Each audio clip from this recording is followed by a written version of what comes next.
Hello दोस्तों, स्वागत है आप लोग का राजपूत टेक्निकल माइंड पे। जैसे कि अब हम देखेंगे विंडो एसी में कि हमारा नेक्स्ट टॉपिक है। आप लोग जैसे कि देख रहे हैं कि आज की क्लास हमारे चलने वाली है। आज का टॉपिक में हम लोग देखेंगे एसी में कूलिंग ना करने पर कैसे पता करें एसी में लीकेज है या चोक है या फिर कंप्रेसर का प्रेशर डाउन है। तो चलिए इसके बारे में समझ लेते हैं हम लोग कि कैसे जानेंगे कि विंडो एसी है जो हमारी कूलिंग नहीं कर रही है और क्यों नहीं कर रही है, क्या क्या कारण होते हैं, लीकेज है या चोक है, कैपिलरी या फिर कंप्रेसर का प्रेशर डाउन है। तो चलिए हम आपको बता देते हैं। ये 3 नंबर होते हैं। सबसे पहला आता है हमारा लीकेज की पहचान।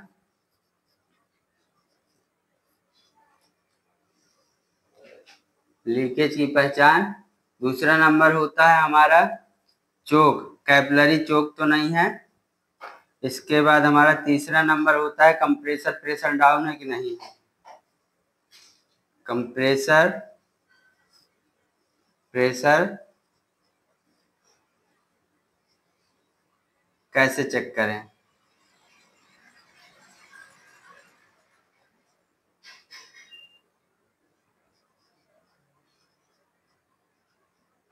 तो चलिए हम इन तीनों टॉपिक में देखेंगे। सबसे पहले देखेंगे हम लोग लीकेज की पहचान, कि लीकेज की पहचान हम लोग कैसे करेंगे। तो आप लोग देख लीजिए, सबसे पहले विंडो एसी में जो हमारी चार्जिंग पिन लगी होती है वहां पे हम लोग अपने मीटर को लगा देंगे। यदि आपकी एसी में R22 गैस है, किसी भी एक गैस को लेके हम लोग चलेंगे। जैसे कि किसी एसी में हमारी R22 गैस है, तो अगर R22 गैस है उसका स्टैंडिंग प्रेशर जो रहता है हमारा 150 से 180 PSI तक रहता है। मान लीजिए उसमें 180 PSI गैस है और उसमें आप लोग लगाएंगे अपना गेज मीटर को और उसको देखेंगे स्टैंडिंग प्रेशर 180 PSI है, तब तो ठीक है, गैस पूरी है एसी में। यदि 180 PSI से नीचे है हमारा, कुछ भी कम है, तो आप समझ लीजिए एसी में लीकेज है। अगर लीकेज नहीं होगा तो हमारी एसी से गैस उड़ेगी नहीं। यही पहचान होती है आपकी लीकेज की, कि आप सबसे पहले जाइए विंडो एसी के चार्जिंग पिन पे अपना चार्जिंग पाइप लगा के अपना गेज मीटर लगाइए। वहां पे देखिए अगर R22 गैस है तो उसका जो हमारा स्टैंडिंग प्रेशर होता है वो 150 से 180 PSI तक होता है। यदि हमारा स्टैंडिंग प्रेशर 180 PSI है तब तो हमारी गैस ठीक है एसी के अंदर। यदि 180 PSI से कम है तो गैस हमारी क्या लीकेज है। लीकेज है तभी हमारी गैस उसमें कम हुई है। तो आप लोग क्या करेंगे, उससे पहले लीकेज ढूंढेंगे और लीकेज ढूंढ के अगर लीकेज मिल जाता है आपको तो फिर जब लीकेज मिल जाएगा तो आप उस लीकेज को सही करके वैक्यूम करके फिर गैस चार्ज कर देंगे। इसी प्रकार से आप लोग लीकेज की पहचान कर सकते हैं। या फिर कहीं लीकेज है तो आप क्या करेंगे, एक मग्गे में पानी और शैम्पू डाल के झाग बना के उसके जहां जहां ज्वाइंट होंगे वहां वहां लगा के देखेंगे। या कहीं से लीकेज होता है तो ऑयल जैसे आ जाता है, आप उसको देख के पहचान जाएंगे कि यहाँ से लीकेज है। या फेना बना करके आप ज्वाइंट पे चेक कर लीजिए तो आपको आसानी से लीकेज पता चल जाएगा। लीकेज मिल जाने के बाद आप लोग उसको ब्रेजिंग करके अच्छे से लीकेज को सही कर देंगे, फिर उसमें गैस को चार्ज कर देंगे।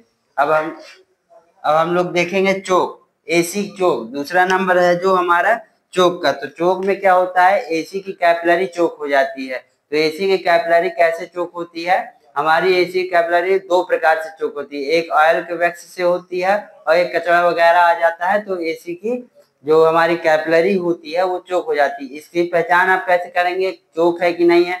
तो आप लोग क्या करेंगे, हम लोग एग्जाम्पल में R22 गैस ही लेके चलेंगे। R22 गैस का स्टैंडिंग प्रेशर होता है, स्टैंडिंग प्रेशर होता है 150 से 180 PSI होता है। तो आप लोग क्या करेंगे उस कंडीशन में कि आप जब एसी के जाएंगे, सबसे पहले विंडो एसी के बारे में पढ़ रहे हैं तो विंडो एसी की चार्जिंग पिन पे आप लोग चार्जिंग पाइप को लगाएंगे। जब चार्जिंग पाइप को लगाएंगे, यदि हमारी एसी में गैस 180 PSI है, फिर इसके बाद हम लोग क्या करेंगे, अभी एसी हमारा बंद कंडीशन में था।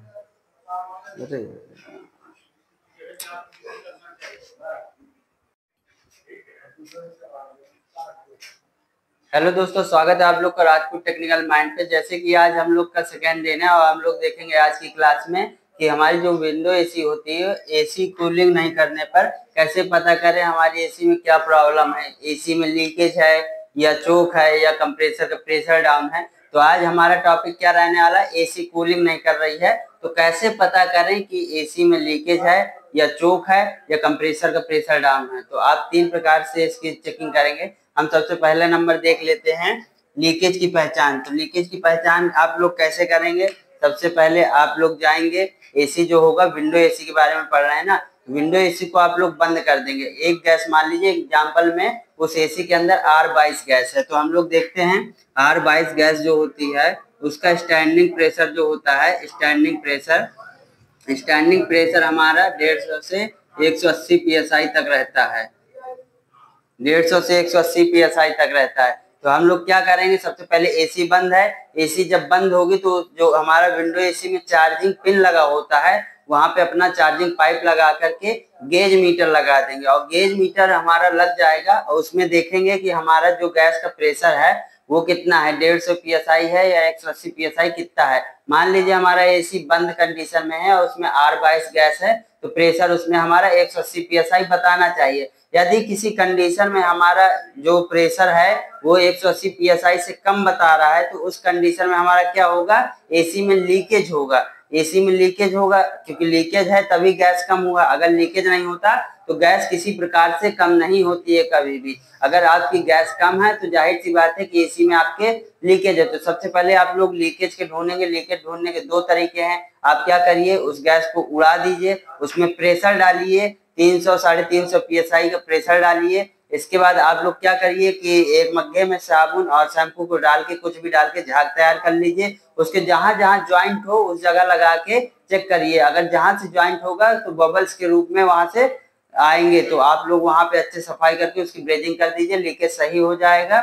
और दूसरा तरीका है, अगर आपको साबुन वगैरह से नहीं चेक करते तो नॉर्मल अगर देखना चाहें तो गौर से देखेंगे, जहां से लीकेज होगा वहां पे थोड़ा ऑयल आया होगा, और जहां ऑयल आया हो वहां साफ करके अच्छे से जोड़ करके वैक्यूम करके अच्छे से गैस फिन चार्ज कर देंगे। तो इस प्रकार से आप लीकेज की पहचान कर सकते हैं। ये सारी चीजें आपको बोर्ड पे तो लिखाई नहीं जा सकती हैं, आप लोग नोट्स पे लिख सकते हैं। दूसरा नंबर हम लोग देखेंगे चोकिंग क्या होती है। चोकिंग क्या होती है कि चोकिंग हमारी दो प्रकार से होती है, एक ऑयल के वैक्स से होती है और एक कचड़े या नमी के कारण हमारी कैपिलरी जाम हो जाती है। जाम हो जाती है तो क्या होता है, हमारी कूलिंग कॉइल पे हमारी गैस आ ही नहीं पाती है और एसी कूलिंग नहीं करता है। तो उस कंडीशन में हम क्या करेंगे, सबसे पहले जाएंगे कस्टमर के यहाँ, एसी बंद होगा। एसी बंद करने के बाद हम लोग क्या करेंगे, उसमें R22 गैस, मान लीजिए उसमें R22 गैस है, उसका स्टैंडिंग प्रेशर होता है आपका 150 से 180 psi होता है।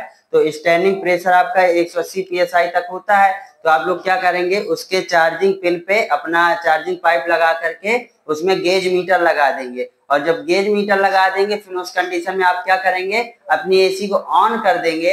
अगर कैपिलरी आपकी जाम होगी या चोक होगी तो जैसे ही आप एसी को अपनी ऑन कर देंगे तो गेज मीटर की सुई क्या होगी, धीरे धीरे नीचे आने लगेगी। ये जो आप देख रहे हैं ये गेज मीटर की सुई धीरे धीरे नीचे आने लगेगी 180 psi से, और ये कहाँ पे आ जाएगी, अगर -30 psi तक आ जाती है तो मान लीजिए आपकी कैपिलरी चोक है। अगर आपकी -30 psi नहीं आती है तो उसमें क्या कहते हैं, सही है। अगर -30 psi तक आ रही, क्योंकि हमारा सर्किल बन नहीं पा रहा है इस वजह से कैपिलरी हमारी चोक है। तो आप लोग इस प्रकार से पहचानेंगे। अगर आपकी कैपिलरी जाम होगी तो आपका प्रेशर क्या होगा, जब एसी ऑन कर देंगे -30 psi तक आ जाएगा। तो तीसरा नंबर हम देखेंगे कंप्रेसर का प्रेशर कैसे चेक करें। कंप्रेसर का प्रेशर चेक करने के दो तरीके होते हैं। आप क्या कर सकते हैं कि कंप्रेसर जैसे है आपका, अगर आपकी गैस सर्कुलेट नहीं होगी, आप जैसे उसमें मान लीजिए कि बंद एसी है हमारा, बंद एसी में क्या करेंगे, चार्जिंग पिन पे चार्जिंग पाइप लगाएंगे, गेज मीटर लगाएंगे। गेज मीटर लगाने के बाद हम लोग क्या करेंगे, एसी को ऑन कर देंगे। और एग्जाम्पल में आपको R22 गैस अभी लेके चल रहा है, उसका स्टैंडिंग प्रेशर 150 से 180 psi रहता है। यदि हम लोग एसी ऑन कर देते हैं और गेज मीटर की सुई हल्का सा नीचे आती है, वहीं का वहीं खड़ी रहती है, तो उस स्थिति में हमारा कंप्रेसर का प्रेशर डाउन माना जाएगा, क्योंकि वो गैस को झींक ही नहीं पा रहा है। क्योंकि झींक नहीं पा रहा है तो सुई हमारी नीचे नहीं आ रही है, जैसे कि ये हमारा है, और मान लीजिए इसमें 180 psi पे सुई है, और अगर हम लोग एसी चालू कर देते हैं ये सुई अपने रनिंग प्रेशर पे नहीं आती है, थोड़ा सा नीचे आके रुक जाती है, तो उस कंडीशन में हम लोग क्या मानेंगे कंप्रेसर का प्रेशर डाउन है। इस प्रकार से आप पता कर सकते हैं। दूसरा आप लोग कैसे चेक करेंगे कंप्रेसर का प्रेशर सही है या नहीं सही है, वो आपको एग्जांपल हमारा क्या कहते हैं प्रैक्टिकल के रूप में वीडियो मिलेगा, आप लोग उसमें चेक कर पाएंगे कि कंप्रेसर का प्रेशर सही है या पंपिंग सही है या नहीं सही है। अगर आप ये सारी चीजें आप लोग नोट कर लीजिएगा, क्योंकि ये बोर्ड पे तो लिखाई नहीं जा सकती हैं, आप लोग को जो समझाया गया है उसको आप लोग नोट कर लीजिए अपने नोटबुक पे। तो इस प्रकार से आप तीनों चीजें को चेक कर लेंगे, तब आपको पता लग जाएगा कि लीकेज है एसी में आपके, कि चोकिंग है, कि कंप्रेसर का प्रेशर चेक करेंगे, कंप्रेसर का प्रेशर तो नहीं डाउन हो, जो सर्किल होता है गैस का घुमा पा रहा है या नहीं घुमा पा रहा है, क्योंकि प्रेशर डाउन होगा वो गैस को झीक ही नहीं पाएगा। जब झीक नहीं पाएगा तो पूरे सिस्टम में हमारा गैस फ्लो नहीं हो पाएगा। इस वजह से आप ये तीनों प्रकार से चेक कर लेंगे बारी बारी से। अब इसका प्रैक्टिकल हम लोग आपको कंप्रेसर का प्रेशर डाउन है, क्योंकि ये सारा प्रैक्टिकल तो आपको करके दिखाएंगे कि हालांकि लीकेज की पहचान आपको बता दिया, अच्छे से चोकिंग की पहचान बता दिया है। चोकिंग तो हम कर नहीं पाएंगे कैपिलरी में, अगर ऐसा रियल में केस आता है तो हम आपको दिखाते हैं। और कंप्रेसर का प्रेशर कैसे चेक करते हैं ये आपको हम बता देंगे कि आप किसी भी कंप्रेसर का प्रेशर कैसे चेक करेंगे कि कंप्रेसर सही है या खराब है, उसकी पंपिंग सही है या खराब है। अगर आप लोग को वीडियो अच्छा लगता है तो आप लोग लाइक सब्सक्राइब शेयर जरूर करिए।